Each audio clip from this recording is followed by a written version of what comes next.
नमस्कार, मैं Awanish Singh target with Awanish पर आप लोगों का बहुत बहुत स्वागत करता हूं। साथियों, ये अभी गुप्त साम्राज्य चल रहा है। गुप्त साम्राज्य में कल समुद्रगुप्त तक हो गया था। आज हम चंद्रगुप्त द्वितीय पढ़ेंगे, जो कि समुद्रगुप्त का जो है ही वंशज है। हालांकि समुद्रगुप्त और चंद्रगुप्त के बीच में हमें रामगुप्त नाम का एक शासक भी मिलता है। कई एक अनुश्रुतियों में या जो है कई नाटकों में ये रामचंद्र को दिखाया गया है, और विशाख दत्त का देवी चंद्रगुप्त के नाटक में भी ऐसा दिखाया गया है। लेकिन चंद्रगुप्त द्वितीय माना जाता है रामगुप्त का अंत करके, और एक साम्राज्य की स्थापना करी, जो कि गुप्त साम्राज्य का सबसे चरमोत्कर्ष का साम्राज्य कहा जा सकता है। चंद्रगुप्त द्वितीय बहुत ही महान और विक्रमादित्य की उपाधि भी धारण की थी, और इसने शकों को हराया था, और शक को हराने के बाद इसने चांदी के सिक्के भी उत्कीर्ण कराए। और चंद्रगुप्त द्वितीय को देवपुत्र देव कई एक जो है नामों से पुकारा जाता है, कई एक उपाधियाँ भी है चंद्रगुप्त के उससे। और चंद्रगुप्त के काल में चंद्रगुप्त द्वितीय यानी कि गुप्त साम्राज्य के काल में ही फाहियान आया हुआ था, जो कि बहुत ही इम्पॉर्टेंट है। 399 से 414 ईस्वी तक रहा, 15 वर्षों तक यहाँ तक रहा है। तो कई इतिहास इसमें समुद्रगुप्त के पीछे है। समुद्रगुप्त ये कला का बहुत ही प्रेमी था। ये विजेता के साथ साथ कला के क्षेत्र में भी बहुत ही प्रेमी था। ये उज्जैनी को अपना विद्या का केंद्र बनाया था। जो पाटलिपुत्र इसकी एक राजधानी थी, दूसरी राजधानी उज्जैनी को भी बनाया था। तो ये भी अगर पेपर में आता है कि दूसरी राजधानी कौन सी थी, तो उज्जैनी थी, जो कि विद्या का केंद्र था, और उसको सकारी का उपाधि भी धारण की थी। हम एक एक फैक्ट करके आज हम चंद्रगुप्त द्वितीय का राजनीतिक इतिहास लिख लेते हैं, बहुत ही इम्पॉर्टेंट है। तो देखते हैं।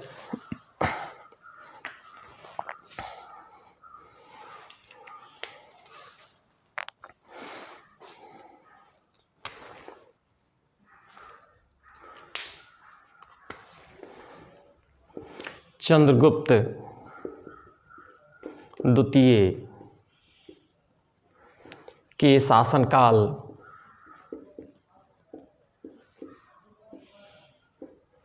चंद्रगुप्त द्वितीय के शासनकाल में गुप्त साम्राज्य चंद्रगुप्त द्वितीय के शासनकाल में गुप्त साम्राज्य अपने उत्कर्ष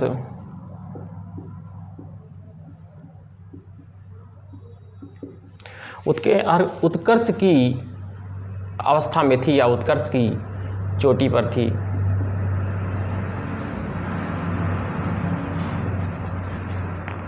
उसने वैवाहिक संबंध भी स्थापित किए थे, और अपने विजय के उपरांत भी साम्राज्य का विस्तार किया था। उसने अपने वैवाहिक संबंध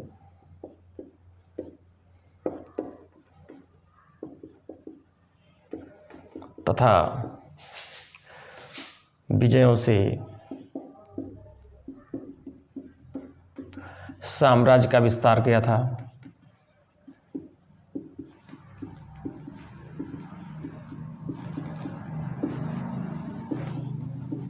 मुख्य रूप से शकों को हराना, पश्चिमी शकों को हराना उसका मुख्य जो है आता है।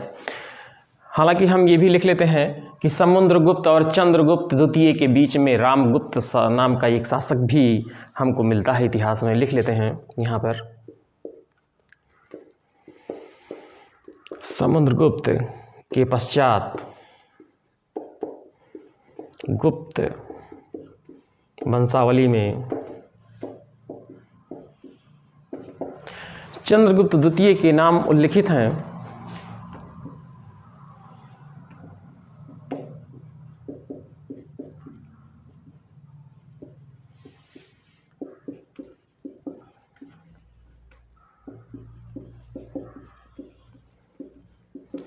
परंतु दोनों शासकों के बीच में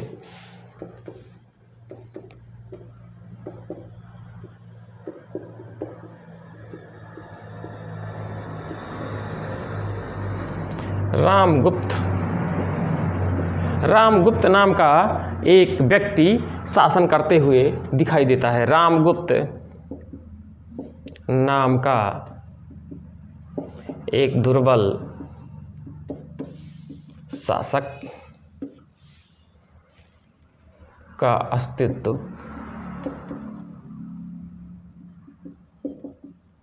का भी पता चलता है। ये देवी विशाखदत्त का देवी चंद्रगुप्त जो नाटक है उसके द्वारा ये पता चलता है, तो लिख लेते हैं। हालांकि एग्जाम की दृष्टि से पूछा जा सकता है कि इस नाटक के द्वारा ये पता चलता है, और विशाखदत्त का नाटक ये भी बहुत इम्पॉर्टेंट है। विशाखदत्त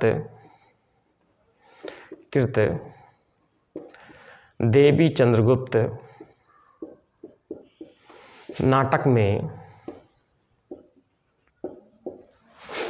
चंद्रगुप्त विक्रमादित्य के पूर्व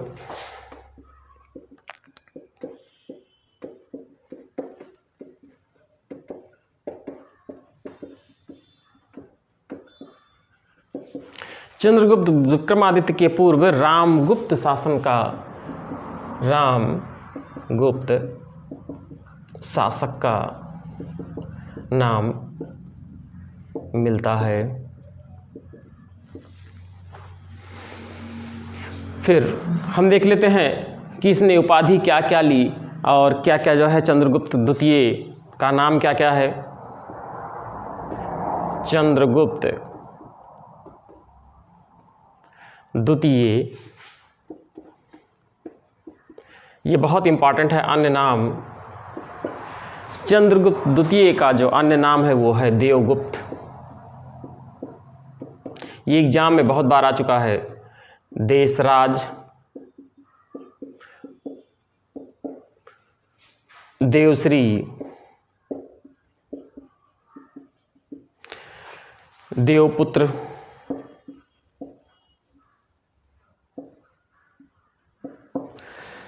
देवगुप्त, देशराज, देवश्री और देवगुप्त आदि नाम मिलता है, आदि नाम मिलता है। तथा चंद्रगुप्त की उपाधि, तथा चंद्रगुप्त की उपाधि जैसे कि विक्रमांक और विक्रमादित्य, जैसे विक्रमांक, विक्रमादित्य,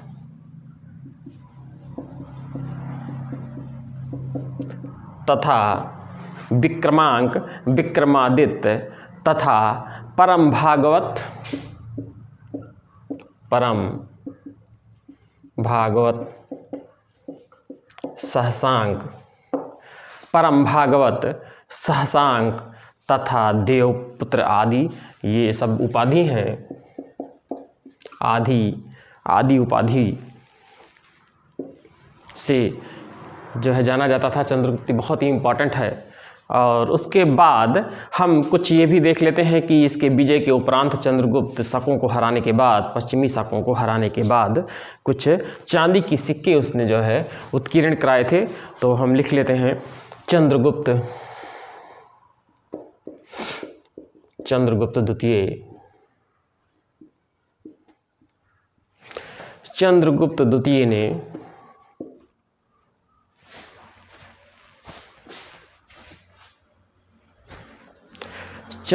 द्वितीय ने अपने शक विजय के उपरांत, चंद्रगुप्त द्वितीय ने अपने शक विजय के उपरांत शक मुद्राओं का अनुसरण किया, शक मुद्राओं का अनुसरण किया एवं रजत सिक्का या चांदी के सिक्के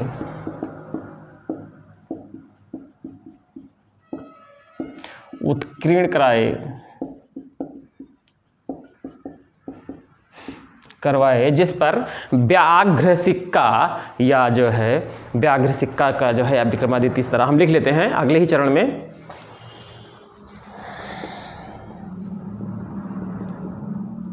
तथा उसने व्याघ्र सिक्का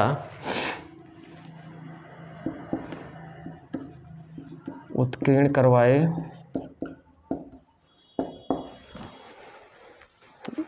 इसने व्याघ्र सिक्के उत्कीर्ण कराए। और दूसरा एक चीज़ यहाँ पे हम देख लेते हैं, इसने जो विक्रमादित्य की उपाधि ली थी, ये भी बहुत ही इंपॉर्टेंट है। एक बार हम फिर से इसको कर लेते हैं। इसने चंद्रगुप्त मौर्य के दोनों के बीच में एक वंशावली में हम जानते हैं कि समुद्रगुप्त के बाद चंद्रगुप्त द्वितीय मिलता है, लेकिन रामगुप्त शासन मिलता है। तो रामगुप्त का नाम एक बीच में आता है जो कि दुर्बल शासक है। ये हमें कहाँ से पता चलता है? तो विशाख दत्त का देवी चंद्रगुप्त नाटक में हमको ये पता चलता है।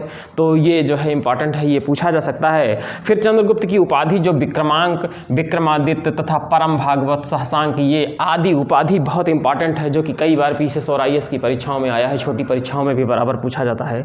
फिर चंद्रगुप्त द्वितीय ने किसको हराया था? तो शक विजय को हराया था। और शक विजय के उपरांत इसने जो मुद्रा, रजत मुद्रा या चांदी के सिक्के उत्कीर्ण कराए थे, व्याघ्र प्रकार का सिक्का उत्कीर्ण कराया था। और उस पे सिक्कों के माध्यम से भी हमको पता चलता है कि उसने विक्रमादित्य की उपाधि धारण की थी। तो इतना मित्र जो है, इतना जो है स्क्रीनशॉट ले लीजिए और हम आगे भी खर्च कराते हैं, अभी बचा हुआ है तो स्क्रीनशॉट ले लीजिए।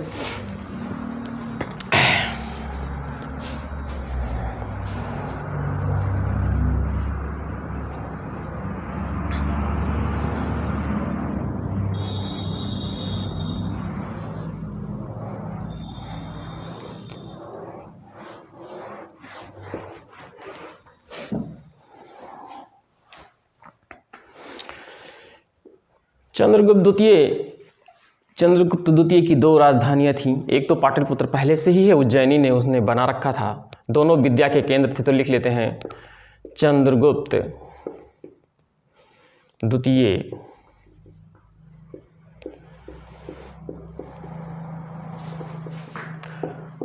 पाटलिपुत्र एवं उज्जैनी दूसरी राजधानी।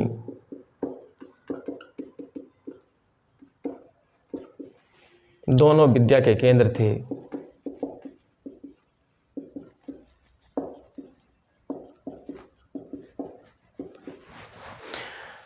दूसरा फैक्ट हम लिख लेते हैं, ये दिग्विजयों के, चंद्रगुप्त अपने दिग्विजयों के उपरांत सकारी की उपाधि या सकारी कहा जाता था, तो ये भी हम जान लेते हैं। और दूसरा, इसके जितने दिग्विजय हुए हैं वो इसके उदयगिरि के अभिलेख में मिलता है। तो दोनों हम लिख लेते हैं। भारतीय अनुश्रुतियाँ उसे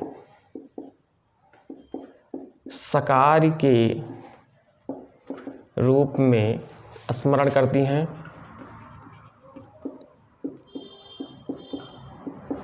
फिर दूसरा है चंद्रगुप्त द्वितीय की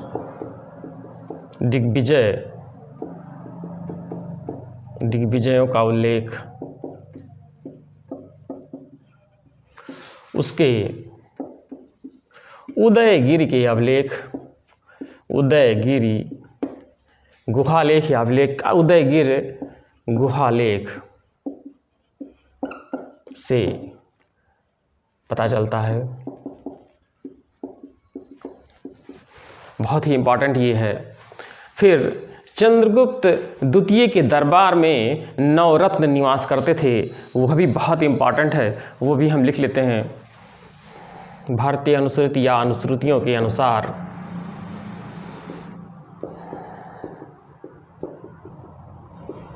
अनुश्रुतियों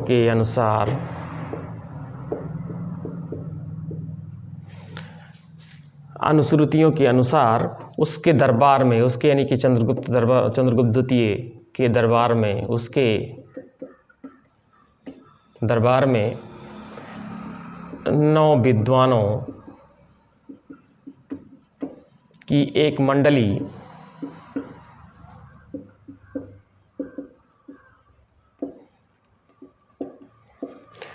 निवास करती थी।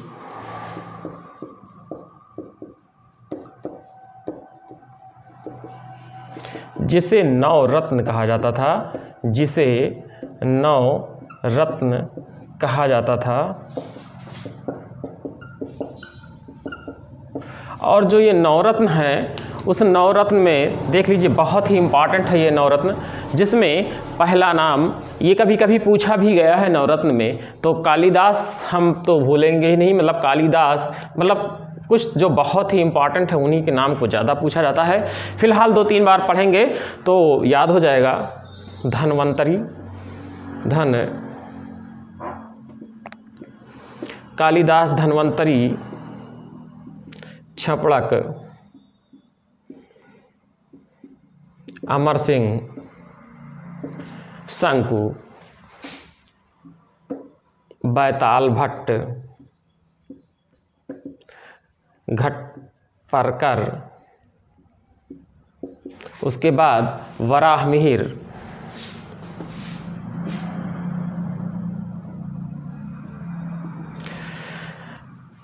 अमर सिंह, शंकु, बैताल, घटपर्कर, वराहमिहिर और वररुचि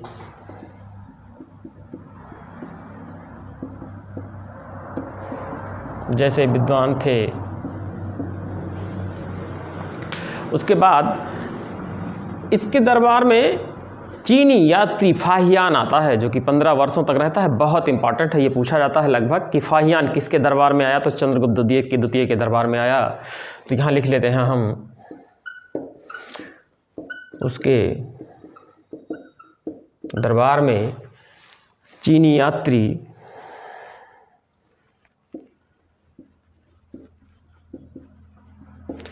फाहियान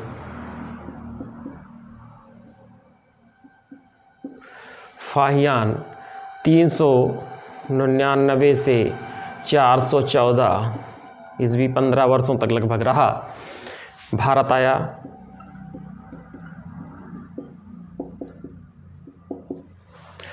उसने मध्य प्रदेश को ब्राह्मणों का देश कहा। उसने मध्य प्रदेश को ब्राह्मणों का देश कहा। बहुत इम्पॉर्टेंट है ये फाहियान बहुत इम्पॉर्टेंट है। ये कई बार एग्जाम में आ चुका है।